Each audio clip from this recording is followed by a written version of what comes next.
الحمد لله وكفى وسلام على عباده الذين اصطفى أما بعد أعوذ بالله من الشيطان الرجيم بسم الله الرحمن الرحيم بل الإنسان على نفسه بصيرة ولو ألقى معاذيره سبحان ربك رب العزة عما يصفون وسلام على المرسلين والحمد لله رب العالمين اللهم صل على سيدنا محمد وعلى آل سيدنا محمد وبارك وسلم اللهم صل على سيدنا محمد وعلى آل سيدنا محمد وبارك وسلم اللهم صل على سيدنا محمد وعلى آل سيدنا محمد وبارك وسلم. آج کی گفتگو کا عنوان ہے دید قصور. یہ ایک ٹرم ہے جو امام ربانی مجدد رسانی رحمۃ اللہ علیہ نے اپنے مکتوبات میں پہلی مرتبہ استعمال فرمائی. دید قصور کا مطلب انسان کی نظر اپنے عیبوں پر رہے، اپنے عیبوں کو دیکھنا، اپنے عیبوں پر نظر رکھنا، اس کو دید قصور کہتے ہیں. اس ٹرم کے الفاظ سے ہی مقصد کا پتہ چل جاتا ہے. یہ بڑا اہم عنوان ہے اس لیے کہ اس پر انسان کی اصلاح کا دار و مدار ہے. ہمارے مشائخ نے یہ بات لکھی کہ جب اللہ رب العزت کسی بندے سے راضی ہوتے ہیں تو اس کے عیوب اس کی نظروں میں واضح فرما دیتے ہیں. جب اللہ تعالی کسی بندے سے راضی ہوتے ہیں تو اس کے عیوب اس کی نظر میں واضح فرما دیتے ہیں، اور جب اللہ تعالیٰ کسی سے ناراض ہوتے ہیں اس کے عیوب اس کی نظروں سے چھپا دیتے ہیں. عیب ہوتے ہیں، اس کو نہیں پتہ چلتا کہ میں کوئی گناہ بھی کرتا ہوں یا نہیں کرتا. شیطان انسان کے عملوں کو ایسے مزین کر دیتا ہے کہ بندہ اپنے تانبے کو بھی اپنا سونا سمجھتا ہے، اپنے کھوٹے کو بھی کھڑا سمجھتا پھر رہا ہوتا ہے.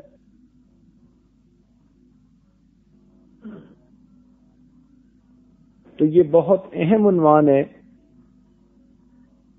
کہ انسان کی نظر اپنے عیبوں پر پڑے. آج گردنیں تنی رہتی ہیں، آنکھیں کھلی رہتی ہیں، انسان دوسروں کے چہروں کو دیکھتا پھرتا ہے اور ان کے عیب گنتا پھرتا ہے. اے کاش یہ گردن جھک جاتی، یہ آنکھیں بند ہوتی، یہ نگاہیں اپنے سینے پہ پڑتی کہ میرے اپنے اندر کیا عیب چھپے ہوئے ہیں.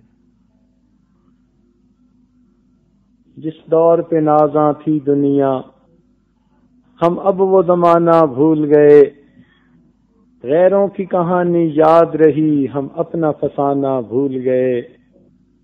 منہ دیکھ لیا آئینے میں پر داغ نہ دیکھے سینے میں. منہ دیکھ لیا آئینے میں پر داغ نہ دیکھے سینے میں. جی ایسا لگایا جینے میں مرنے کو مسلمان بھول گئے. تکبیر تو اب بھی ہوتی ہے مسجد کی فضا میں اے انور، جس ضرب سے دل ہل جاتے تھے وہ ضرب لگانا بھول گئے. ایک وقت تھا یہ نوجوان رات کے آخری پہر میں اٹھتا تھا، لا الہ الا اللہ کی ضربیں لگاتا تھا، اس کے سینوں میں دل کانپتے تھے. تیری نگاہ سے دل سینوں میں کانپتے تھے، تیری نگاہ سے دل سینوں میں کانپتے تھے. کھویا گیا ہے تیرا جذبے کلندرانہ. آج وہ باطن کی نعمت ہم سے چھن چکی. وجہ کیا ہے کہ ہم اپنے عیب نہیں دیکھتے، ہمیں دوسروں کے عیب دیکھنے سے فرصت ہی نہیں ملی. ہر وقت دوسروں کے عیب پہ تولتے تھے. دوسرے کی برائی ہماری اچھائی تو نہیں بن سکتی، تو کیا فائدہ دوسروں کے عیب دیکھنے کا؟ کہتے ہیں کہ وہ مرض سب سے زیادہ خطرناک ہوتی ہے کہ جس کو مریض مرض ہی نہ سمجھے. کسی نے افلاطون سے پوچھا تھا کہ بھئی سب سے زیادہ خطرناک مرض کون ہوتی ہے؟ اس نے کہا وہ کہ جسے انسان مرض ہی نہ سمجھے. جب مرض ہی نہیں سمجھے گا، علاج کی فکر ہی نہیں کرے گا، تو مرض کو پھیلنے کا موقع مل جائے گا. اسی طرح جو انسان اپنی خامی کو خامی نہیں سمجھے گا، وہ عادت بن جائے گی، راسخ ہو جائے گی، اور بالآخر انسان کے گمراہ ہونے کا سبب بن جائے گا. اپنے عیبوں پر نظر رہے. یہ انسان اپنی کوتاہیوں کو کوتاہی نہیں سمجھتا. جیسے درخت کو اپنے پھل وزنی نہیں لگتے، ایسے انسان کو اپنے عیب بھی برے نہیں لگتے. کر برے کام رہا ہوتا ہے اور برے کام برے نہیں لگ رہے. وَقَيَّدْنَا لَهُمْ قُرَنَاءَ، قرین کی جمع قرنا. اللہ تعالیٰ فرماتے ہیں کہ پھر ہم نے مسلط کر دیے ان پر ان کے ساتھی شیاطین میں سے. فَزَيَّنُوا لَهُم مَّا بَيْنَ أَيْدِيهِمْ وَمَا خَلْفَهُمْ، اور ان شیطانوں نے کیا کیا کہ ان کے جو کچھ آگے پیچھے تھا اس کو مزین کر کے پیش کیا. تم ٹھیک کر رہے ہو. وَحَقَّ عَلَيْهِمُ الْقَوْلُ فِي أُمَمٍ مِّن قَبْلِ مِنَ الْجِنِّ وَالْإِنسِ إِنَّهُمْ كَانُوا خَاسِرِينَ. تو انسان کے عمل شیطان مزین کر کے پیش کرتا ہے. مثلا کوئی صاحب نماز مسجد میں نہیں پڑھتے جماعت کے ساتھ، شیطان ذہن میں ڈالے گا امام صاحب اچھے نہیں، اس لیے میں گھر پڑھتا ہوں. اور جی مولوی ایسے ہی ہوتے ہیں. شیطان ذہن میں ڈال دے گا. اپنی حالت کا پتہ نہیں کہ مجھے 5 فرض نمازیں بھی نصیب نہیں ہوتی. علماء پہ اعتراض.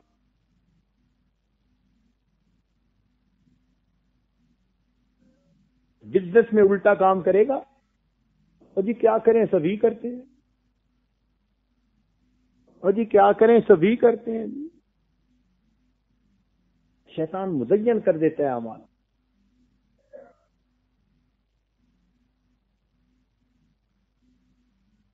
وہ ایک حکایت مشہور ہے کہ ایک چور تھا، اس کا بیٹا بھی چور نکلا.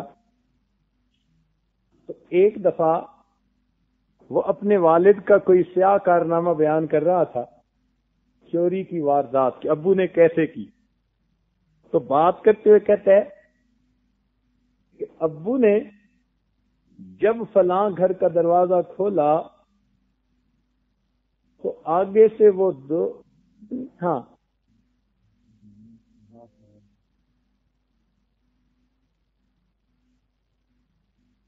ایک لفظ درمیان میں اس نے استعمال کیا جو اس وقت ذہن میں نہیں آ رہا، کہ ابو بہشتی نے جب دروازہ کھولا تو آگے سے دیکھا کہ وہ بدماش کھڑا تہجد کی نماز پڑھ رہا تھا.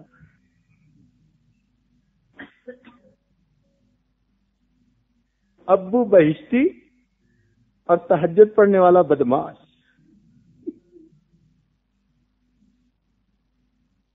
یہ ہوتے ہیں آنکھوں پہ پٹی بن جانا. چنانچہ ہمیں خود بھی اس کا تجربہ ہوا. ایک دوست تھے ہمارے انجینئر صاحب، اور زندگی ان کی بالکل عامیانہ تھی. سنت سے بھی محروم، 5 فرض نمازوں سے بھی محروم. کبھی جمعہ پڑھ لیا تو پڑھ لیا. سگریٹ کی عادت ہے، ویڈیو ٹی وی دیکھتے ہیں، بدنظری کے مرتکب ہوتے ہیں، جھوٹ بھی بولتے ہیں، جھوٹی قسمیں بھی کھاتے ہیں، جو ایک عام زندگی ہوتی ہے غفلت بھری، اس غفلت بھری زندگی کی تمام باتیں ان میں موجود تھیں۔ ایک دن کہیں موقع مل گیا تو ساجد نے ان کے سامنے توبہ استغفار کے عنوان پر کچھ گفتگو کی۔ مقصد تھا کہ کیا پتہ اللہ تعالیٰ دل توبہ کی طرف موڑ دے۔ خیر بات تو انہوں نے بڑے غور سے سنی، اور غور سے سننے کے بعد کہنے لگے کہ جی آپ نے بڑی اچھی باتیں سنائی، دل میں اتر گئی ہیں، بڑا اثر ہوا ہے میرے اوپر۔ ویسے ایک بات ہے، اپنے ارادے سے تو کبھی گناہ کیا نہیں، اپنے ارادے سے تو کبھی گناہ کیا نہیں، بغیر ارادے کے کوئی ہو گیا ہو تو اللہ معاف کر دے۔ اس وقت مجھے اپنے پاؤں کے نیچے کی زمین سرکتی نظر آئی۔ یا اللہ، اتنا بھی انسان اندھا ہوتا ہے، اتنا بھی آنکھوں پہ پٹی بندھ جاتی ہے کہ یہ زندگی ہے، اور اس زندگی کے بعد سٹیٹمنٹ دے رہے ہیں کہ ارادے سے تو کبھی گناہ کیا نہیں، نہ 5 نمازوں کا چھوڑنا گناہ، نہ بدنظری گناہ، نہ گانا بجانا فلمیں گناہ، پتہ نہیں پھر گناہ اس کی نظر میں کیا ہوگا۔ تو یوں پٹی بندھ جاتی ہے کہ انسان واضح کبائر کا مرتکب ہوتا ہے اور وہ اسے ٹھیک سمجھتا ہے۔ اس لیے شیطان کوئی نہ کوئی جسٹیفیکیشن بندے کو پیش کر دیتا ہے۔ ایک رشوت لینے والے صاحب نے کہا جی بات یہ ہے کہ ہم نے تو 2 ہی روٹی کھانی ہوتی ہے نا، ہم نے تو 2 ہی روٹی کھانی ہوتی ہیں، اور باقی پھر بیوی بچوں کا پیٹ پالنا بھی تو فرض ہے نا۔ رشوت لینے کے لیے شیطان نے دیکھو اس کے دماغ میں کیا بات ڈالی، کہتے جی ہم نے تو 2 ہی روٹی کھانی ہے نا، اور باقی بیوی بچوں کا پیٹ پالنا بھی تو فرض ہے نا، کیا کریں۔ تو نتیجہ کیا نکلا کہ انسان اپنے عیبوں کو عیب ہی نہیں سمجھتا۔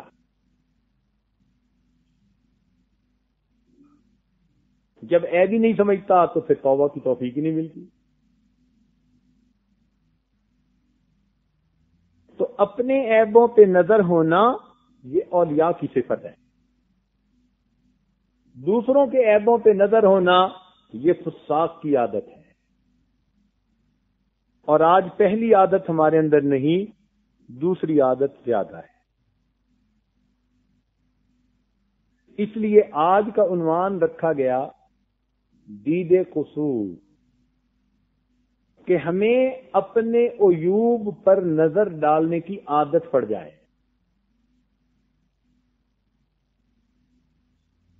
کئی لوگوں کو دیکھا بات کرتے ہوئے زبان سے گالیاں بولتے تھے، اور کہو کہ بھئی یہ کیا بات کر رہے ہو، تو کہتے ہیں میں نے تو گالی نہیں بکی، خود زبان سے نکلتی ہے ایک بات، اپنے کان نہیں سنتے، اتنا بہرا ہوتا ہے انسان۔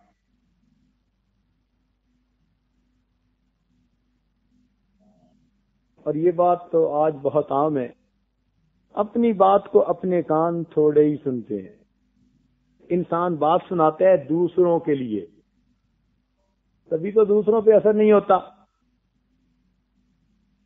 اس زبان سے نکلی ہوئی بات سننے کے لیے سب سے زیادہ قریب یہ کان ہے۔ اگر ان کانوں نے یہ بات نہ سنی، وہ کان کیسے سنیں گے جو اتنا دور بیٹھے ہوئے ہیں؟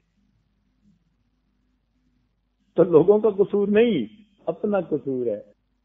ہم ہی نہیں اپنی بات سنتے کہ کیا کہہ رہے ہیں، ہم نے بھی تو اس پہ عمل کرنا ہے۔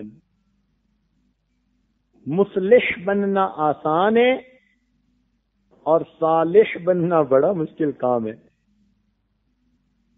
دوسروں کو روک تو کر لیتا ہے بندہ، یہ نہ کرو وہ نہ کرو، یہ ایسے کرو وہ ایسے کرو، بڑی کمال کی تنقید کر لیتا ہے، لیکن صالح بن کر رہنا یہ بڑا مشکل کام ہے۔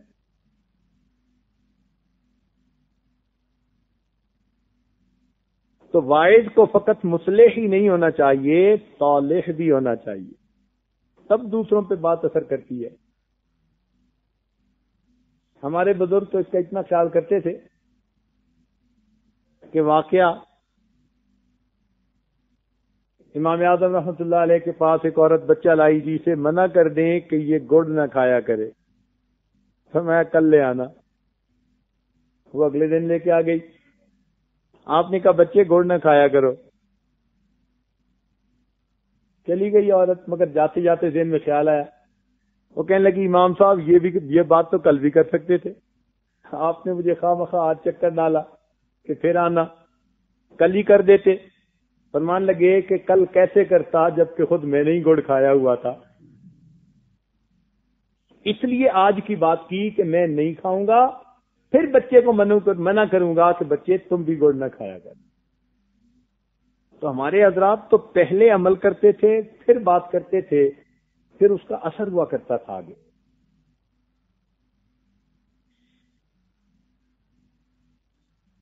اس لیے ہمارے اکابرین یہ دعا مانگتے تھے۔ سیدنا عمر رضی اللہ عنہ کی دعا ہے، اللہم اجعلنی فی عینی صغیرا وفی اعین الناس کبیرا، اے اللہ مجھے اپنی نگاہوں میں چھوٹا بنا دے مگر دوسروں کی نگاہوں میں مجھے بڑا موٹا بنا دے۔ اپنی نظر میں چھوٹا کیا مطلب؟ کہ میرے سامنے میرے عیب واضح ہوں، مجھے اپنی اوقات کا پتہ ہو میں کیا ہوں، تاکہ میرے اندر تواضع پیدا ہو، عجب نہ ہو، خود پسندی نہ ہو، تکبر نہ ہو۔ اور دوسروں کی نظر میں مجھے بڑا بنا دے کا کیا مطلب؟ کہ جب دوسروں کے دل میں عظمت اور محبت ہوگی تو دوسرے پھر بات مانیں گے نا۔ تو دوسروں میں نظر میں مجھے پروقار بنا دیجئے تاکہ میں دین کی بات کروں تو لوگ بخوشی اس کو قبول کر لیں۔ اس لیے ہمارے اکابرین فرماتے تھے کہ خود کو ایسے ظاہر کرو جیسے ہو، خود کو ایسے ظاہر کرو جیسے ہو، یا پھر ویسے بن جاؤ جیسے اپنے آپ کو ظاہر کرتے ہو۔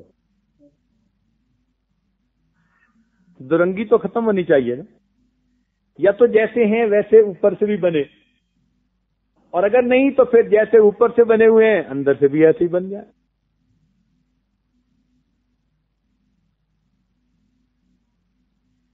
اپنے عیب پہچاننے کے چند طریقے ہیں، ان طریقوں کے ذریعے سے انسان اپنے عیب پہچان سکتا ہے۔ سب سے پہلا اس میں سے کام کسی شیخ کامل کی صحبت میں رہنا، شیخ کامل کی زیر نظر رہنا۔ یہ جو شیخ کے ساتھ تعلق ہوتا ہے نا، یہ اصلاح کا تعلق ہوتا ہے، کوئی شعبدے اور کرامتیں دیکھنے کا تعلق نہیں ہوتا۔ سالک اپنے آپ کو اصلاح کے لیے پیش کرتا ہے اور شیخ پھر اس کو پیار محبت سے غلطیوں کی نشاندہی کرتا ہے اور ان غلطیوں سے جان چھڑانے کے طریقے بھی بتاتا ہے۔ یہ نہیں کہ پھر نقاد ہوتا ہے کہ تنقید کر دی ختم، نہیں، اسے لے کے چلنا ہوتا ہے، پھر سمجھاتا بھی ہے کہ اس برائی سے ایسے جان بچائیں اور اس کو ایسے چھوڑیں، اور پھر ان کے لیے دعائیں بھی کرتا ہے تہجد کی نماز میں، اے اللہ ان گناہوں سے اس کو محفوظ فرما لیجئے۔ نتیجہ کیا ہوتا ہے؟ اخلاص کی یہ دعائیں بالآخر اس انسان کے کام آتی ہیں، اللہ تعالیٰ اصلاح کا راستہ ہموار فرما دیتے ہیں۔ یہ مشائخ کی دعائیں بڑے کام آتی ہیں۔ دور بیٹھا کوئی تو دعائیں دیتا ہے،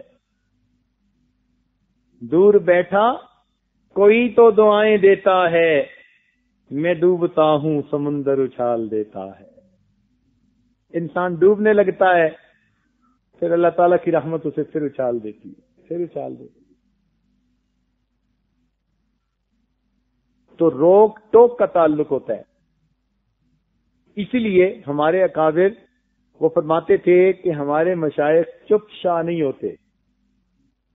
چپ شاہ کہتے ہیں اس بندے کو کہ بس منہ بند کر لیا، بس مریدین سمجھ رہے ہیں پیر صاحب بہت پہنچے ہوئے ہیں. ہمارے ہاں چپ شاہ نہیں ہے، روک ٹوک چلتی ہے، کبھی محفل میں اور کبھی تنہائی میں، کبھی گرمی میں بات سمجھاتے ہیں اور کبھی نرمی سے بات سمجھاتے ہیں. نرمی بھی اللہ کے لیے ہوتی ہے، گرمی بھی اللہ کے لیے ہوتی ہے. مقصد ہوتا ہے اگلا باپ سمجھ جائے.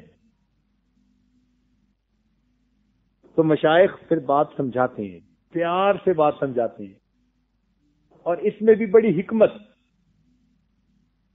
کا خیال کرتے ہیں. ہمارے حضرت مرشد عالم رحمت اللہ علیہ نے ایک دفعہ 2 بچوں کے بارے میں کوئی شکایت سنی کہ یہ سبق کی طرف دھیان نہیں دیتے اور کلاس میں بھی شرارتیں بیٹھ کے کرتے رہتے ہیں، ان کو سمجھانے کی ضرورت ہے. چنانچہ حضرت رحمت اللہ علیہ کی حکمت دیکھیے کہ آپ درس کے بعد کمرہ جماعت میں تشریف لائے اور استاد سے پوچھا کہ بتائیں آپ کی کلاس کے بچے کیسے پڑھ رہے ہیں. انہوں نے بتایا جی بہت اچھا پڑھ رہے ہیں جیسے ہوتا ہے. فرمان لگے کہ میں پھر کسی بچے کی منزل سنوں. ان کا ہاں جی. تو حضرت نے وہ جو بچے جس کی بات ہوئی اس کو کہا بھائی آپ فلاں پارہ یاد کر لو اور پھر ذرا مجھے کمرے میں آ کے ذرا سنا دینا منزل. اور دوسرے بچے کو چلتے چلتے ایک ہی سنانے آئے گا پوری کلاس میں، دوسرا کوئی نہیں سنائے گا، اچھا تم بھی سنا دینا. ان دونوں کو کہہ دیا، نہ استاد کو خبر نہ کلاس کو خبر کہ اصل اندر معاملہ کیا ہے. اب وہ دونوں بچے جب سنانے کے لیے آئے، حضرت نے پہلے علیحدہ علیحدہ تنبیہ فرمائی، پھر دونوں کو بیٹھ کر تنبیہ فرمائی. غلطی کی اصلاح بھی ہو گئی اور کسی بندے کو کانوں کان خبر بھی نہ ہوئی. یہ مشائخ کے اصلاح کا طریقہ ہوتا ہے، پتہ ہی نہیں چلتا کسی کو. دانا لوگ ہوتے ہیں، حکیم ہوتے ہیں، اور کبھی کبھی کچھ ایسی باتیں ہوتی ہیں کہ پھر بڑی محفل میں کھال اتارنی پڑتی ہے، اس کے بغیر کام تو نہیں چلتا. اعلانیہ غلطی کی روک ٹوک بھی اعلانیہ، اور جو چھپی غلطیاں ہوں ان کی روک ٹوک بھی چھپ کے کرتے ہیں. اس لیے تربیت کے معاملے میں یہ لمع جو ہے انتہائی ضروری ہوتی ہے. کیوں؟ تو انسان اپنے آپ کو شیخ کی نظر میں رکھے تاکہ شیخ اس کو دیکھے کہ اس کی زندگی گزر کیسی رہی ہے. اور آج کل تو یہ حال ہے کہ قریب تو اس لیے نہیں ہوتے کہ کہیں روک ٹوک نہ کر دیں. خواب بھی سناتے ہیں تو خواب کا وہ حصہ جسے خود اچھا سمجھتے ہیں وہ سنا دیتے ہیں اور دوسرے حصے کو گول کر جاتے ہیں. ادھورے خواب سناتے ہیں. صرف اتنا خواب سنائیں گے کہ جس کو پڑھ کے شیخ تعریف کر دیں بڑا اچھا خواب دیکھا. یعنی ایک مریض ایسا ہے کہ جو کوشش کر رہا ہے کہ ڈاکٹر کو میری مرض کا پتہ نہ چلنے پائے. اب اگر وہ کامیاب بھی ہو گیا تو نقصان کس کا؟ مریض کا ہی نقصان ہے نا. حالانکہ اپنے عیب تو کھولنے چاہیے، بتانے چاہیے تاکہ ڈاکٹر اس کا علاج کر سکے. تو شیخ کامل کی نظر میں رہنا یہ بھی اپنے عیبوں کو پہچاننے کا بہترین طریقہ ہے.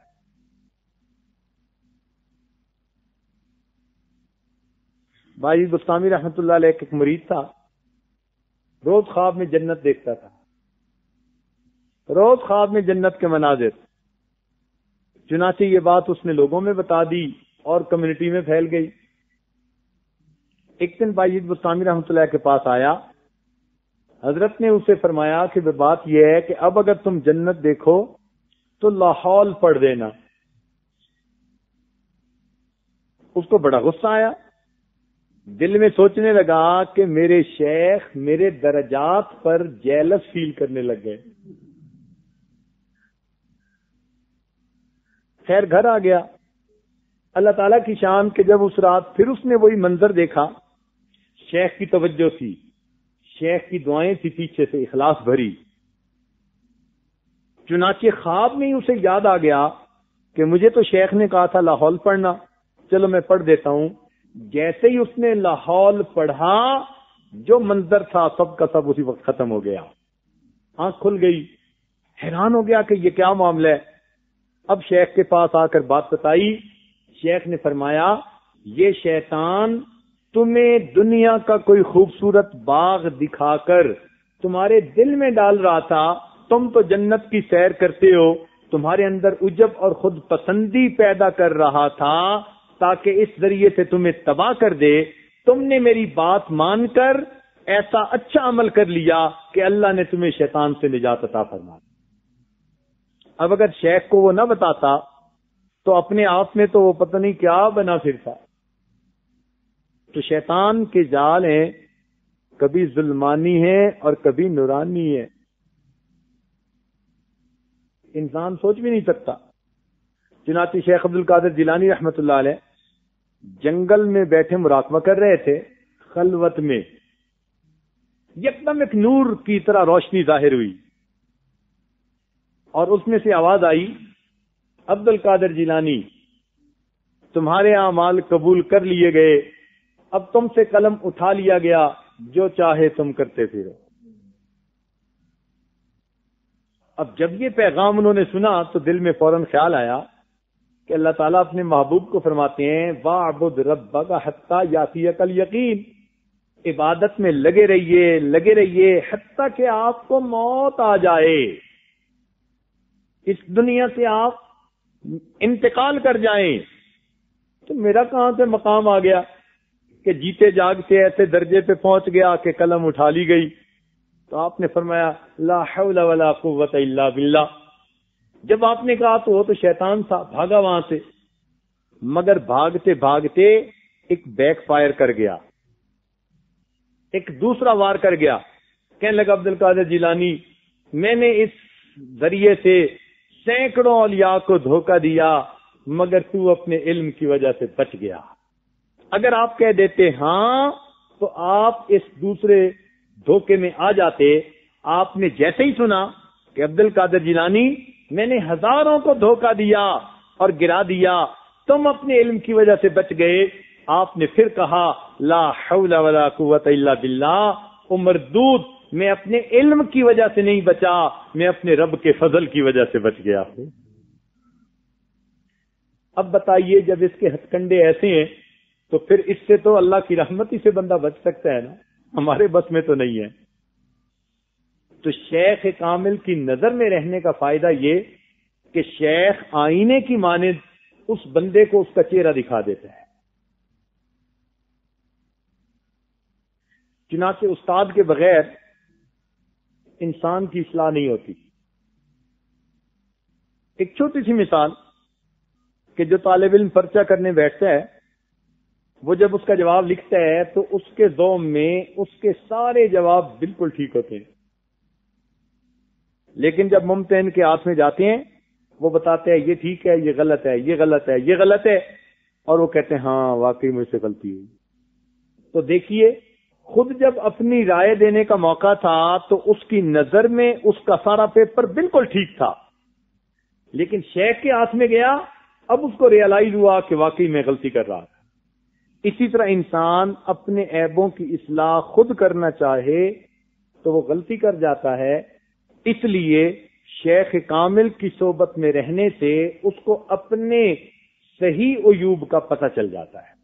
اس لیے ہم نے دیکھا اکثر ڈاکٹر جو بیمار ہوتے ہیں نا وہ خود گولیاں نہیں لیتے، وہ اپنی نبض کسی اور سے چیک کرواتے ہیں، کسی اور ڈاکٹر سے پریسکرپشن لیتے ہیں. اس کی وجہ یہ ہے کہ وہ کہتے ہیں کہ اپنے بارے میں اپنی رائے ٹھیک نہیں ہوتی، بائسڈ رائے ہوتی ہے بندے کی، تھرڈ پرسن کی اوپینین اچھی ہوتی ہے. اسی طرح شیخ کی رائے سالک کے بارے میں ایسی ہوتی ہے کہ وہ اس بندے کے عیوب اس کے سامنے کھل جاتے ہیں. دوسرا طریقہ کہ دیندار دوستوں کو یہ بتانا کہ بے اگر مجھ میں کوئی غلطی دیکھیں تو بتا دیا کریں. ایک تو ہے نا شیخ کی صحبت میں رہنا، ہر وقت تو یہ حاصل نہیں، تو پھر جو دیندار دوست ہیں ان کو کہہ دینا کہ بھئی اگر آپ مجھ میں کوئی خامی دیکھیں تو مجھے بتا دیا کریں. ہمارا حال آج کل الٹا ہے. ہم دوست اسے سمجھتے ہیں جو ہماری تعریفیں کرے، اور اگر کوئی نشاندہی غلطی کی کر دے تو ہم اسے اپنا دشمن سمجھنے لگ جاتے ہیں. سیدنا عمر رضی اللہ عنہ فرماتے تھے کہ میں اس شخص کے لیے مغفرت کی دعا کروں گا جو شخص میرے پاس میرے عیبوں کا تحفہ لائے گا. یہ امیر المومنین سیدنا عمر رضی اللہ عنہ فرماتے تھے کہ جو شخص میرے پاس میرے عیوب کا تحفہ لائے گا میں اس شخص کے لیے مغفرت کی دعا کروں گا. تو ہم اپنے دوستوں سے برملا کہہ دیں کہ بھئی اگر آپ کو ہمارے اندر کوئی کوتاہی نظر آئے، کوئی بات نظر آئے تو مجھے آپ نصیحت فرما دیا کریں، آپ کی مہربانی ہوگی. تو نیک اور دیندار دوست بھی بندے کی اصلاح میں معاون ہو سکتے ہیں. صحابہ کرام تو کوئی چیز ایسی دیکھتے تھے فوراً دوسرے کو تنبیہ کر دیتے تھے، اور اس کی وجہ اخلاص ہوا کرتی تھی. حتیٰ کہ امیر المومنین سیدنا عمر رضی اللہ عنہ 2 چادریں لے کر مسجد میں آئے تو ایک صحابی کھڑے ہو گئے کہ جی سب کو ایک چادر ملی، آپ کو 2 چادریں کیسے ملی؟ تو آپ نے عبداللہ ابن عمر رضی اللہ عنہ اپنے بیٹے کی طرف اشارہ کیا اور کہا کہ بیٹے اس کا جواب دو. تو وہ کھڑے ہوئے کہنے لگے کہ ایک ایک چادر ہی سب کو ملی تھی، ابو کو بھی ایک چادر ملی تھی، ایک چادر مجھے ملی تھی، میں نے اپنی چادر اپنے ابو کو ہدیہ کر دی، اس لیے میرے ابو کے پاس اب 2 چادریں موجود ہیں. تو یہ صحابہ کرام کا معاملہ. چنانچہ ایک بادشاہ تھا، علماء کا تو قدردان تھا، لیکن ایک عالم جب آتے نا تو ان کو تو وہ تخت پہ بٹھاتا اور خود ان کے سامنے 2 زانوؤں کے بیٹھتا.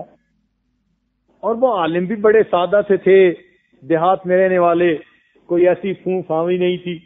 تو دوسروں کو یہ بات بڑی محسوس ہوتی کہ ہم تو اس سے زیادہ بڑے عالم اور زیادہ رتبے درجے والے، لیکن بادشاہ اس کی جو قدر کرتا ہے وہ بڑی بات ہے. تو ایک دن پوچھ ہی بیٹھے کہ جی آفٹر آل کیا وجہ ہے کہ آپ نے کبھی اپنی مسند پہ کسی کو نہیں بٹھایا، فقط اسی کو بٹھاتے ہیں؟ اس نے کہا بنیادی فرق یہ ہے آپ لوگ آتے ہو تو آپ کو میری تعریف سے فرصت ہی نہیں ملتی، جتنی دیر بیٹھتے ہو میری تعریفیں کر کے الٹا میرے نفس کو اور بگاڑتے رہتے ہو. یہ خدا کا بندہ ایسا ہے کہ میرے اندر جب بھی کوئی عیب دیکھتا ہے فوراً اچھے انداز سے تنبیہ کر دیتا ہے. یہ میرے استاد کی مانند ہے، میں اسے تخت پہ بٹھا کے 2 زانو اس کے سامنے بیٹھتا. تو یہ بات ذہن میں رکھنا کہ جس طرح آپریشن کرتا ہے نا ڈاکٹر، تو بندے کا جسم کاٹتا ہے اور اس کے اندر سے گند نکالتا ہے، پھر اسے ٹانکے لگاتا ہے، تکلیف ہوتی ہے، لیکن جب اسی بندے کو صحت ملتی ہے تو وہ اسی سرجن کا بڑا احسان مند ہوتا ہے کہ جی آپ نے میرے اوپر احسان کیا. کیا مطلب کہ آپ نے چھریاں چلائیں، میرے جسم کو کاٹا، وہ اس کو احسان مان رہا ہوتا ہے. بالکل اسی طرح جب سالک کی اصلاح ہوتی ہے اور اس کو شریعت پر استقامت نصیب ہوتی ہے، سالک اپنے شیخ کا احسان مانتا ہے، آپ نے میری اصلاح فرمائی، میں ساری زندگی آپ کا احسان اتار نہیں سکتا. تو اپنے دوستوں سے کہنا چاہیے کہ وہ بھی بندے کی اصلاح کریں اچھے طریقے سے. حسنین کریمین دونوں بھائیوں نے ایک دفعہ دیکھا ایک بڑے میاں کو وضو میں غلطی کر رہے ہیں. اب سوچا کہ بڑے میاں کو کیسے بتائیں، تو ان میں سے ایک آیا کہ میں نے وضو کرنا سیکھا ہے اور مجھے یقین نہیں کہ میں پوری طرح ٹھیک کرتا ہوں یا نہیں، آپ میرا وضو دیکھیں گے. چنانچہ انہوں نے بیٹھ کے وضو کیا. جب انہوں نے ٹھیک وضو کیا تو بڑے میاں کو غلطی کا احساس ہو گیا، کہنے لگے بچوں تم نے مجھے بڑے اچھے انداز سے نصیحت کر دی. تو ہمارے اکابرین کا یہ ماحول تھا، چھوٹا بڑا جو کوئی بات دیکھتا تھا اچھے انداز سے پیار کے انداز میں اس کی اصلاح کر دیا کرتے. حضرت عمر رضی اللہ تعالیٰ عنہ کے زمانے میں جو گورنر تھے آپ ان کے بارے میں خیر خبر رکھا کرتے تھے، بہت ٹائٹ تھے اس معاملے میں کہ یہ کام ٹھیک کر رہے ہیں یا نہیں کر رہے. سعید بن عامر رضی اللہ تعالیٰ عنہ کے بارے میں رپورٹ ملی کہ جناب لوگوں کو ان سے بڑی شکایتیں ہیں، عمر لانو بڑے حیران کہ اللہ تعالیٰ نے مجھے جو بصیرت دی ہے اس کے ساتھ میں نے ان کو رکھا، اتنے نیک متقی پرہیزگار آدمی ہیں، لیکن پتہ نہیں لوگوں کو کیا شکایت ہے۔ حمص کے گورنر تھے، چنانچہ ایک مرتبہ عمر لانو آئے اور انہوں نے آ کے کہا کہ بھئی کیا بات ہے، لوگوں کو آپ سے بہت اعتراض ہے۔ چنانچہ لوگوں کو بھی بلا لیا اور گورنر صاحب کو بھی بلا لیا، لوگوں سے پوچھا جناب آپ کو کیا اعتراض ہے؟ لوگوں نے کہا جی ہمیں ان سے 3 اعتراض ہیں۔ بھئی کون کون سے؟ کہ جی پہلا اعتراض تو یہ ہے کہ یہ صبح کے وقت اپنے گھر سے دیر سے آتے ہیں، دیر سے آتے ہیں۔ اچھا، پوچھا جی آپ اس کا جواب دیجئے۔ وہ کہنے لگے جی دیر سے میں اس لیے آتا ہوں کہ میرے گھر میں کام کرنے والی کوئی خادمہ تو ہے نہیں، بیوی اکیلی ہے، بچے بھی ہیں، تو کام کاج جو ہے اس میں اس کی ہیلپ کرنی پڑتی ہے، تو میں بچوں کو سنبھالنے میں مدد دیتا ہوں، میری بیوی کھانا بنا لیتی ہے، پھر وہ کھانا کھا کر میں اپنے کام کے لیے آ جاتا ہوں، اس لیے مجھے کچھ دیر لگ جاتی ہے۔ کہا یہ تو پھر جائز بات ہے، اور بات بتائیے۔ کہنے لگے جی دوسری بات یہ کہ یہ رات کو بالکل کسی کی بات سنتے ہی نہیں ہے، منع ہی ہے کسی کا ان کے گھر کی طرف جانا۔ عمر لانو نے فرمایا جی اس کا جواب دیں۔ وہ کہنے لگے جی بات یہ ہے کہ میں نے اپنی زندگی میں یہ نیت کی تھی کہ یہ راز میں کبھی نہیں کھولوں گا، اب آپ امیر المومنین ہیں تو مجھے بتانا پڑ رہا ہے کہ میں نے دل میں نیت کی میرا دن اللہ کے بندوں کے لیے اور میری رات ان بندوں کے خالق کے لیے ہے، تو میں ساری رات اپنے گھر میں عبادت کرتا ہوں اور میں نہیں چاہتا کہ میری عبادت میں کوئی مخل ہو، اس لیے دن کا وقت میں نے بندوں کے لیے متعین کر دیا، رات کا وقت اپنے خالق کے لیے، اس لیے میں گھر کے اندر ہی رہتا ہوں۔ اچھا بھائی تیسری بات، ان کا جی ہفتے میں ایک دن تو یہ گھر سے نکلتے ہی نہیں ہے، دن میں بھی نہیں نکلتے۔ عمر لانو سعید لانو نے کہا کہ امیر المومنین بات یہ ہے کہ میرے پاس یہی ایک کرتا ہے جو آپ لباس دیکھ رہے ہیں، میرے پاس دوسرا لباس نہیں ہے، تو جمعہ کے دن میں فجر کے بعد اپنے ان کپڑوں کو دھو کے لٹکا دیتا ہوں اور خود کو تہبند سی باندھ لیتا ہوں، جتنی دیر میں کپڑے خشک ہوتے ہیں میں پھر نہا لیتا ہوں، پھر کپڑے بدل کے جمعہ کی نماز کے لیے آتا ہوں، جتنا وقت مجھے کپڑوں کے دھونے میں لگتا ہے اتنا وقت میں کام سے چھٹی کر لیا کرتا ہوں۔ یہ اس وقت کے گورنر تھے۔ عمر لانو نے اللہ کا شکر ادا کیا کہ الحمدللہ اللہ تعالیٰ نے جو میری سلیکشن تھی وہ صحیح نکالی اور اللہ تعالیٰ نے مجھ پر رحمت فرمائی۔ تو گورنروں کی بھی حالات کا کھوج رکھا کرتے تھے، تو اس طرح اگر کوئی نیک دوست ہوگا نا تو وہ بندے کے اتار چڑھاؤ کو دیکھے گا، روز و شب کو دیکھے گا، تو وہ پھر اسے اخلاص سے بتائے گا کہ آپ یہ ٹھیک کر رہے ہیں اور آپ یہاں پر ٹھیک نہیں کر رہے۔ اس لیے کہتے ہیں المرء علی دین خلیلہ، انسان اپنے دوست کے دین پر ہوتا ہے۔ فَلْيَنْظُرْ أَحَدُكُمْ مَنْ يُخَالِلُ، تم میں سے کوئی دیکھے کہ وہ کس کو دوست بنا رہا ہے، کہ تم دوست کے دین پہ آ جاؤ گے۔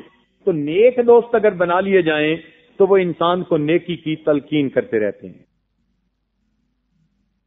حدیث پاک میں فرمایا گیا المؤمن مرأۃ المؤمن، مومن مومن کا آئینہ ہے۔ کیا مطلب؟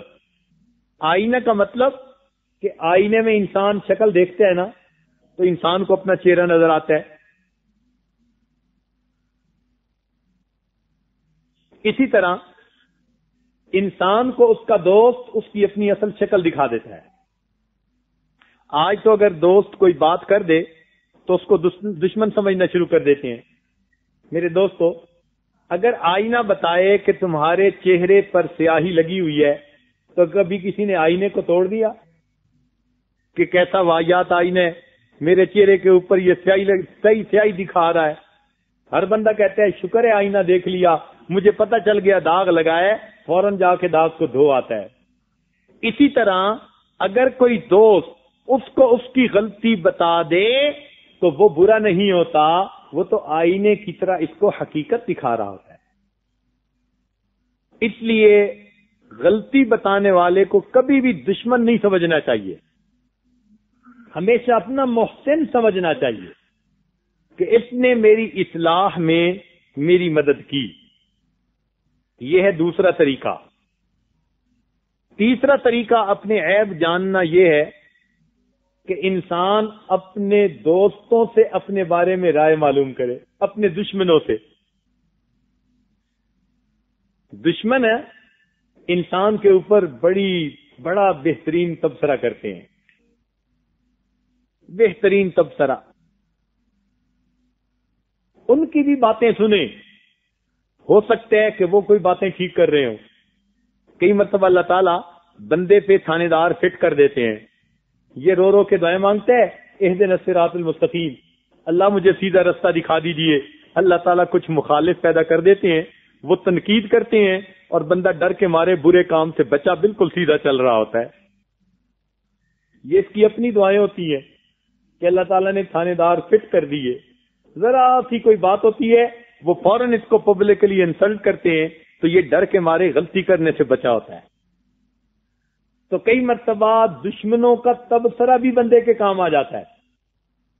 حضرت مولانا رشید احمد گنگوئی رحمۃ اللہ علیہ اپنے شاگردوں کو فرماتے تھے جن دنوں نابینا ہو گئے تھے کہ ذرا ہمارے مخالفین کا بھی لٹریچر پڑھو اور دیکھو کہ ہمارے بارے میں وہ کیا کہتے ہیں. شاگرد کہتے کہ حضرت کیا پڑھنے کی ضرورت ہے، انہوں نے آپ کے خلاف مغلظات بکی ہوں گی. فرماتے تھے ممکن ہے کوئی بات ایسی بھی لکھی ہو کہ جس میں ہمارے لیے اصلاح کی گنجائش نکل آتی. ہمارے اکابر کا یہ حال. باجید بستامی رحمۃ اللہ جا رہے تھے، ایک عورت نے کہا او ریاکار، ایک عورت نے کہا او ریاکار. تو حضرت کہنے لگے اللہ تیرا بھلا کرے، مدت کے بعد تو نے میری اصلیت کو پہچانا ہے. اللہ تیرا بھلا کرے، مدت کے بعد تو نے میری اصلیت کو پہچانا ہے. ایک بزرگ تھے، ان کو کسی نے تانا دیا کہ تمہارے اندر تو یہ بھی عیب ہے، یہ بھی عیب ہے، بڑی مجلس میں. اصل میں تو وہ ان کو پبلکلی انسلٹ کرنا چاہتا تھا. تو جب اس نے کہا نا تمہارے اندر یہ بھی عیب، یہ بھی عیب، تو وہ مسکرا پڑے، کہنے لگے میرے بھائی تم نے تو تھوڑے بتائے، میرے اندر تو اس سے بھی زیادہ عیب موجود ہیں. تو نے تو تھوڑے بتائے اور میرے اندر تو اس سے بھی زیادہ عیب موجود ہے. چنانچہ وہ جو مقصد تھا اس کا کہ غصے میں لائے اور کوئی فتنہ پھیلائے، تو وہ مسئلہ ختم ہی ہو گیا. تو ہمارے مشائخ کا تو یہ حال ہے. چنانچہ مطرف بن عبداللہ رحمت اللہ علیہ بزرگ گزرے ہیں، ان کو ایک مخالف جو ہے مل گیا اور اس نے ان کو جلی کٹی سنانی شروع کر دی. اب وہ اپنی بستی کی طرف، محلے کی طرف جا رہے تھے، یہ بھی ساتھ ساتھ چلتا جا رہا ہے اور ان کو گالیاں نکالتا جا رہا ہے، الٹی سخت سست کہہ رہا ہے.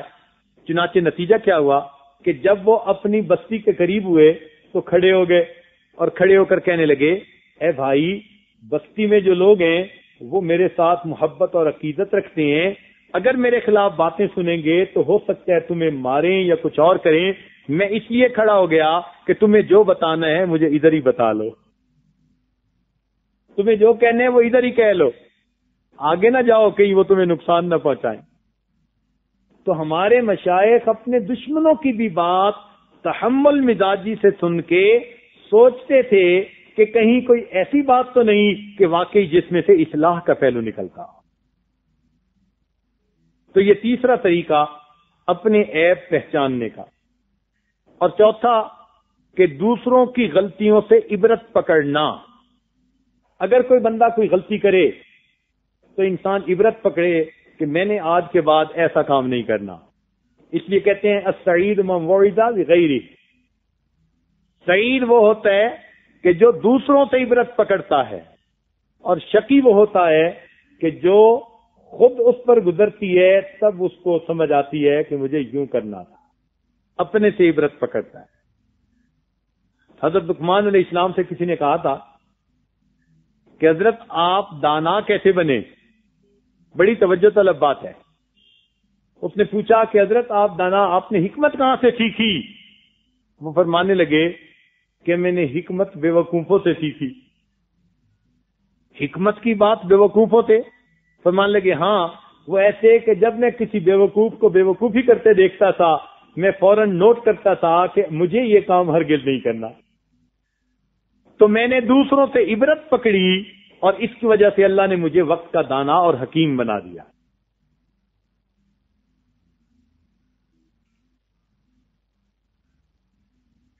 عبرت پکڑنا. اس لیے تو شریعت کی جب حدود قائم ہوتی ہیں تو شریعت نے کیا حکم دیا کہ تم میں سے ایک مجمع اکٹھا ہو جائے. وہ لوگوں کو اکٹھا کرنے کا کیا مطلب ہوتا ہے کہ اکٹھا ہونے والے عبرت حاصل کریں کہ اگر اس نے چوری کی اور ہاتھ کٹے تو ہم نے آج کے بعد چوری نہیں کرنی. فلاں نے جرم کیا سزا ملی، ہم نے جرم نہیں کرنا. تو شریعت بھی چاہتی ہے کہ انسان دوسروں سے عبرت پکڑے اور اپنی کوتاہیوں سے معافی مانگے. کہتے ہیں کہ کوا عبرت پکڑتا ہے، کتا عبرت نہیں پکڑتا. چنانچہ کتا اگر کسی مردار کو کھا رہا ہو اور اس کتے کو کوئی مار دے تو دوسرے دن نیا کتا آ کے کھڑا ہوگا مردار کو کھانے کے لیے. تو کتا عبرت نہیں پکڑتا. لیکن اگر کسی جگہ کسی کوے کو مار دیا جائے، اوہو ہو، کوے ایسا شور مچا کے میسج دے دیتے ہیں، اس علاقے میں کچھ عرصے کے لیے کوے آنا ہی چھوڑ دیتے ہیں. تو کوا عبرت پکڑتا ہے. کتے کے اندر اتنی محبت ہوتی ہے گوشت کی کہ یہ عبرت نہیں پکڑتا. اسی طرح دنیا دار بھی عبرت نہیں پکڑتے. ان کی مثال بھی ایسی کہ لاب روز دیکھتے ہیں کہ فلاں بندے نے سود پہ پیسے لیے، اس کا کاروبار ڈوب گیا. خود بھی لے رہے ہوتے ہیں، پتہ بھی ہے کہ فلاں ڈوبا، پھر خود بھی لے رہے ہوتے ہیں. پتہ ہے کہ فلاں بندہ صدر بنا تو ملک بدر ہوا، پھر اس کے بعد نیا اٹھ رہا ہوتا ہے جی مجھے صدر بنا دیجئے. عبرت نہیں پکڑتے کہ پہلوں کا کیا بنا. عبرت پکڑنا عقل مند انسان کا کام ہوتا ہے. اس لیے کہتے ہیں کہ عقل مند دوسروں کی غلطیوں سے سبق سیکھتا ہے اور بے وقوف انسان اپنی غلطیوں سے سبق سیکھتا ہے. اپنا محاسبہ روزانہ کرنا چاہیے اور اللہ تعالیٰ سے دعا بھی کرنی چاہیے کہ رب کریم ہماری غلطیاں ہماری نظر میں واضح فرما دے. یہ محاسبہ انتہائی ضروری ہے. حضرت مولانا فرماتے تھے حاسبو قبل ان تحاسبو، تم اپنا محاسبہ کرو اس سے پہلے کہ تمہارا محاسبہ کیا جائے. اپنا محاسبہ انسان خود کر لے. ایک عالم تھے حضرت خواجہ برہان الدین غریب رحمت اللہ علیہ سے بیعت تھے. وہ حضرت کے پاس آئے اور کہنے لگے کہ حضرت جس قدر اپنے نفس کے عیوب دور کرتا ہوں اسی قدر اور زیادہ مجھے نظر آتے ہیں. یہ کہا اس نے، حضرت جس قدر میں اپنے نفس کے عیوب دور کرتا ہوں اسی قدر مجھے اور زیادہ نظر آتے ہیں. حضرت نے فرمایا کہ انسان کامل کی یہی پہچان ہے. تو انسان کامل کی یہی پہچان، جتنے عیب وہ نکالتا ہے اس کو اپنے اندر اس سے بھی زیادہ عیب نظر آ رہے ہوتے ہیں. چنانچہ ہمارے مشائخ نے فرمایا کہ آدمی اپنے آپ کو دوسروں سے کم تر سمجھے. یہ بات ذرا توجہ طلب ہے، یہ بات توجہ طلب ہے. حضرات ذرا دل کے کانوں سے سنیں، فائدہ ہوگا. ہے سادہ سی بات مگر اہم بات ہے. تو ہمارے مشائخ نے لکھا کہ انسان اپنے آپ کو دوسروں سے کم تر سمجھے. دوسروں سے کیا مراد؟ بڑی عمر کے لوگوں سے، چھوٹی عمر کے لوگوں سے. بڑی عمر کے لوگوں سے کم تر کیسے سمجھے؟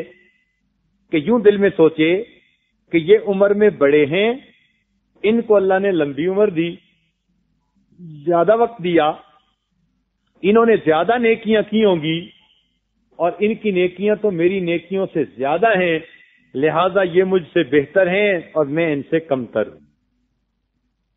اور اگر عمر میں چھوٹا ہو تو اس کو بھی اپنے سے بہتر سمجھیں اور اس وقت یہ سوچیں کہ یہ چھوٹا ہے، اس نے تھوڑی عمر گزاری، تھوڑے گناہ کیے، اس کے گناہ تھوڑے ہیں، میرے گناہ زیادہ ہیں، لہذا مجھ سے یہ چھوٹی عمر کا بندہ زیادہ بہتر ہے. تو بڑی عمر والے کو بھی اپنے سے بہتر سمجھیں اور چھوٹی عمر والے کو بھی اپنے سے بہتر سمجھیں. اچھا، اور آگے ایک پوائنٹ، عالم کو بھی اپنے سے بہتر سمجھیں اور بے عمل غافل کو بھی اپنے سے بہتر سمجھیں. اب یہ بات ذرا عجیب ہو گئی. عالم کو تو بہتر سمجھنا آسان کہ انسان یہ سمجھے کہ بھئی اللہ نے اسے علم دیا، نبی علیہ السلام کا وارث بنایا، لہذا وہ ہم سے زیادہ بہتر ہے. یہ تو بات ذرا سمجھ میں جلدی آ جاتی ہے. لیکن یہ سمجھنا کہ یہ فاسق بندہ جو کبیرہ کا مرتکب ہو رہا ہے، گناہگار بندہ، بے نمازی بندہ، یہ بھی مجھ سے بہتر ہے، اس کے لیے نفس آمادہ نہیں ہوتا. نفس کہتے ہیں جی کیسے وہ ہم سے بہتر ہے، ہم بہتر ہیں. مگر بزرگوں نے کہا نہیں، اس کو بہتر سمجھو. وہ کیسے؟ وہ اس لیے کہ اس وقت وہ آدمی گناہ کر رہا ہے اور اس کے گناہوں کا ڈھیر بہت زیادہ ہے. شریعت نے ایک حکم دیا کہ جب کوئی بندہ سچی توبہ کر لیتا ہے، اولئک یبدل اللہ سیئاتہم حسنات، اللہ تعالیٰ ان کے گناہوں کو ان کی نیکیوں میں بدل دیتا ہے. لہذا اس بات کے چانسز موجود ہیں کہ وہ بندہ کسی وقت بھی سچی توبہ کرے تو اللہ تعالیٰ اس کے گناہوں کو نیکیوں میں بدل دے گا اور اس کی نیکیاں پھر ہماری نیکیوں سے زیادہ ہو جائیں. لہذا چانس موجود ہے کہ بھئی وہ ہم سے زیادہ جو ہے بڑا ہو جائے.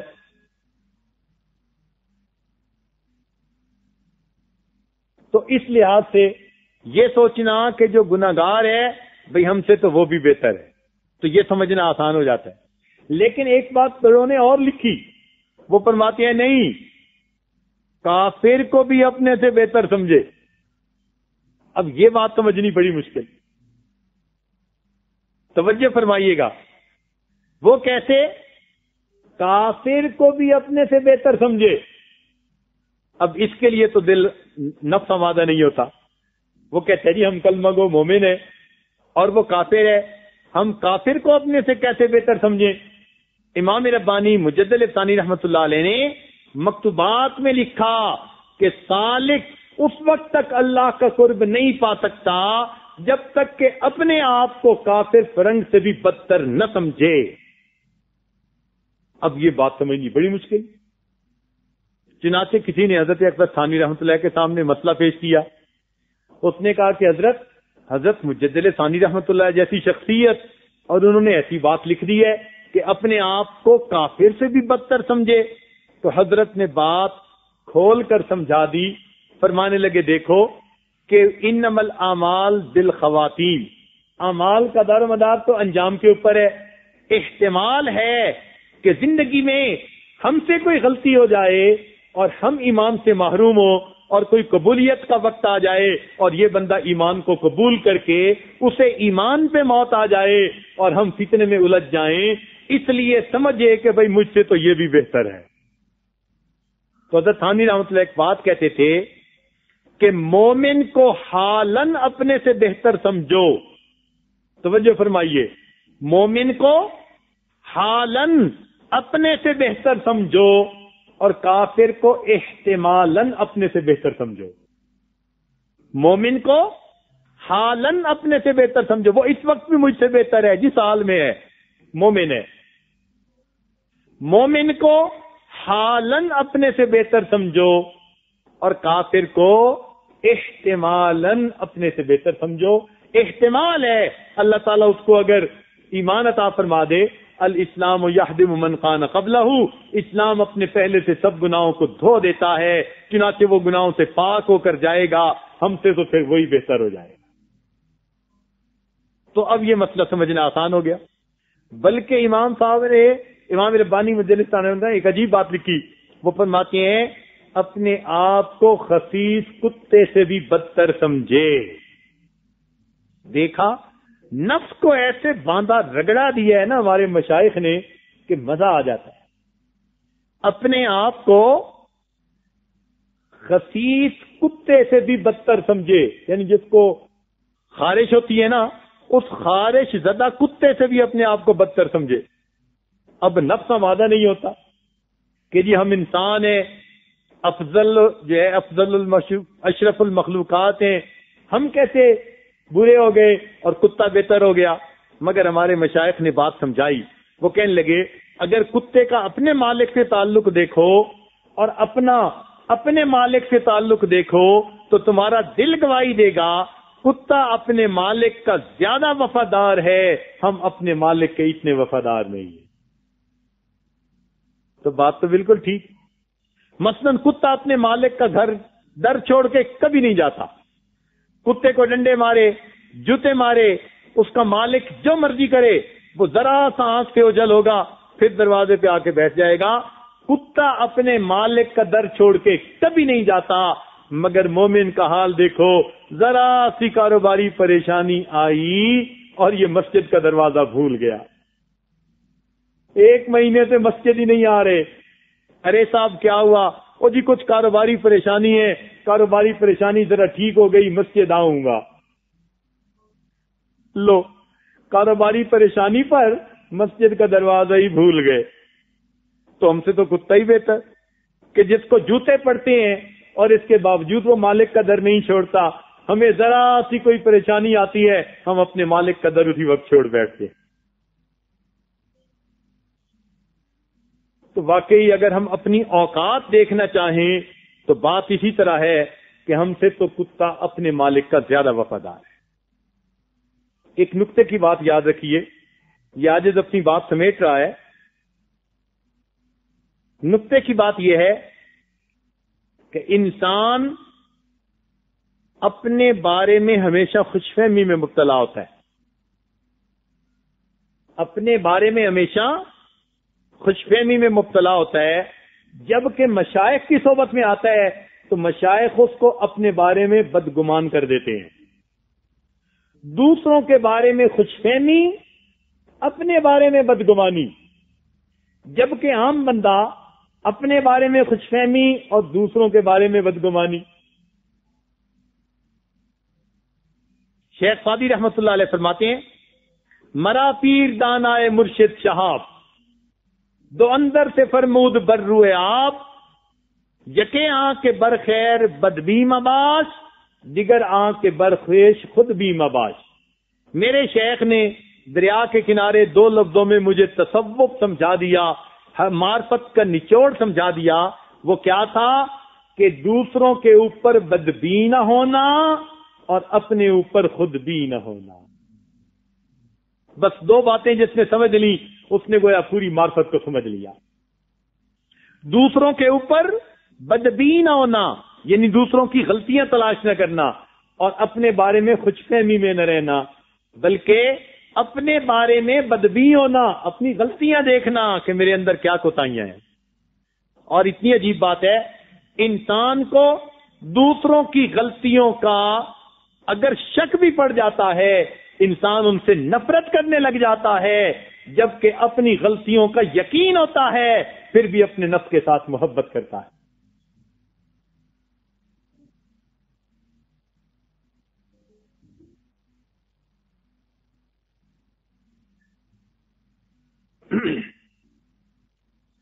آج کا ٹاپک بے مزہ سا تھا، چونکہ اپنی غلطیاں ماننے کو دل نہیں کرتا. لیکن آپ حضرات چونکہ تشریف لائے، بڑے صبر کے ساتھ آپ بیٹھے رہے اور اپنے خلاف باتیں سنتے رہے. اب آخری بات، اس کے بعد دعا.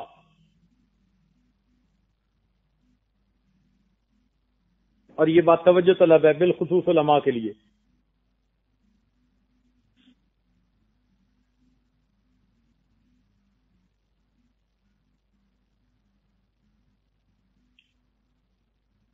صبح یہ بات دل میں آئی تھی لیکن پہلے سوچا کہ نہیں کہیں تو اچھا. لیکن اب یہاں بیٹھے ہیں تو امانت کا تقاضا یہ ہے کہ دل میں جو متعلقہ بات آ رہی ہو وہ کہہ دینی چاہیے. المجالس بالامانہ. قرآن مجید کی ایک آیت ہے، لقد انزلنا الیکم کتابا فیہ ذکرکم افلا تعقلون. طلباء متوجہ ہوں، تحقیق ہم نے آپ پر کتاب نازل کی جس میں کہ تمہارا ذکر موجود ہے. افلا تعقلون، کیا تم عقل نہیں رکھتے؟ تو قرآن مجید کی آیت بتا رہی ہے کہ قرآن مجید میں ہمارا بھی تذکرہ موجود ہے. سادہ سے معنی ہے نا، لقد انزلنا الیکم کتابا فیہ ذکرکم. تحقیق ہم نے آپ کی طرف کتاب نازل کی جس میں تمہارا تذکرہ موجود ہے. افلا تعقلون، عقل نہیں رکھتے؟ تو معلوم ہوا کہ اگر ہم قرآن مجید کی طرف رجوع کریں تو ہمارا تذکرہ قرآن مجید میں کہیں نہ کہیں موجود ہے. کس آیت میں موجود ہے؟ وہ آیت ڈھونڈنی پڑتی ہے. وہ آیت ڈھونڈنی پڑتی ہے کہ کس آیت کے ہم مصداق ہیں. اس عاجز نے آج اس آیت کو مد نظر رکھتے ہوئے جب قرآن مجید کا آئینہ دیکھا تو ایک آیت بالکل اپنے اوپر فٹ ہوتی نظر آئی. 100%، 100%. بس وہ آیت پڑھ دیتے ہیں، علماء ترجمہ جانتے ہیں، وہ سمجھ جائیں گے، اور اصل میں اشارہ انہی کو کرنا کافی ہے. اللہ تعالیٰ ایک جگہ ایک بندے کا تذکرہ کرتے ہیں. اس عاجز کو قرآن کے آئینے میں وہ بندہ اپنی ذات نظر آتی ہے. ہو بہو وہ آیت فٹ ہوتی ہے، اور جب اس کو پڑھتا ہے تو پتہ چلتا ہے کہ اللہ نے قرآن پاک میں ہمارا بھی تذکرہ کر دیا. بس اس آیت کو ذرا بار بار پڑھیں گے نا، 2-4 بار تنہائی میں، تو اپنی اوقات کا پتہ چل جائے گا. اللہ تعالیٰ ارشاد فرماتے ہیں وَضَرَبَ اللَّهُ مَثَلًا عَبْدًا مَمْلُوكًا، اور اللہ تعالیٰ مثال بیان فرماتا ہے ایک بندے کی جو غلام ہے. لا يقدر على شيء، کسی چیز پر اس کی قدرت نہیں، پلے اس کے کچھ نہیں، مگر حالت کیا ہے؟ وَهُوَ كَلٌّ عَلَى مَوْلَى، اپنے مالک کے اوپر بوجھ بنا ہوا ہے. اَيْنَمَا يُوَجِّهُ لَا يَأْتِ بِخَيْرٍ، جہاں بھی جاتا ہے کہیں سے خیر نہیں لے کے آتا. ذرا تنہائی میں اس آیت کو پڑھ کے دیکھنا کہ کہیں ہم بھی بوجھ تو نہیں بنے ہوئے. چونکہ اللہ تعالیٰ نے انسان اور جنوں میں سے جو کبائر کے مرتکب ہیں ان کو اپنی زمین کا بوجھ کہا ہے. فرمایا سنفرغ لکم ایھا الثقلان، اے میری زمین کے بوجھو، ہم اپنے آپ کو تمہارے لیے فارغ کر رہے ہیں. جو کبائر کے مرتکب ہوتے ہیں وہ اللہ کی زمین پر بوجھ ہیں. تو ایسا تو نہیں کہ کہیں ہم بھی بوجھ بنے ہوئے ہیں. تو اس آئینے میں ہمیں اپنی شکل نظر آئے گی. وَضَرَبَ اللَّهُ مَثَلًا عَبْدًا مَمْلُوكًا، اور اللہ تعالیٰ مثال بیان کرتا ہے ایک بندے کی جو مملوک ہے، غلام ہے، مگر لا يقدر علی شیء، کسی چیز پر اس کی قدرت نہیں، اس کے پاس کچھ نہیں ہے. وَهُوَ كَلٌّ عَلَى مَوْلَى، اپنے مالک پہ بھی بوجھ بنا ہوا ہے. اور عجیب بات یہ ہے کہ اَيْنَمَا يُوَجِّهُ لَا يَأْتِ بِخَيْرٍ، جہاں کہیں بھی جاتا ہے کہیں سے خیر نہیں لے کے آتا. اب اگر ہماری یہ حالت ہے تو ہمیں پھر اپنے آپ کو بدلنا کیسے ہے؟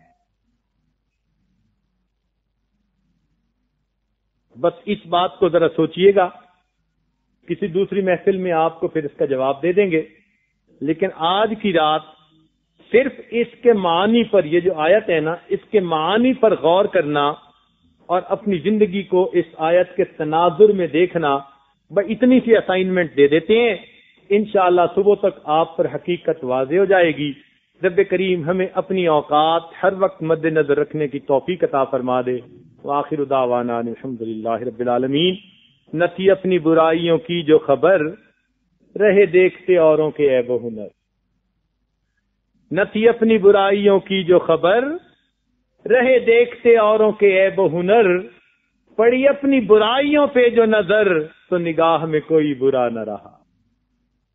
جب اپنی برائیوں پہ نظر پڑتی ہے پھر بندے کو سب اچھے لگتے ہیں، بس اس کو اکیلا ایک بندہ اپنا آپ برا لگ رہا ہوتا ہے۔ اللہ تعالی ہمیں اچھا بننے کی توفیق عطا فرما دے۔ وآخر دعوانا، تھوڑی دیر مراقبہ کر لیجیے۔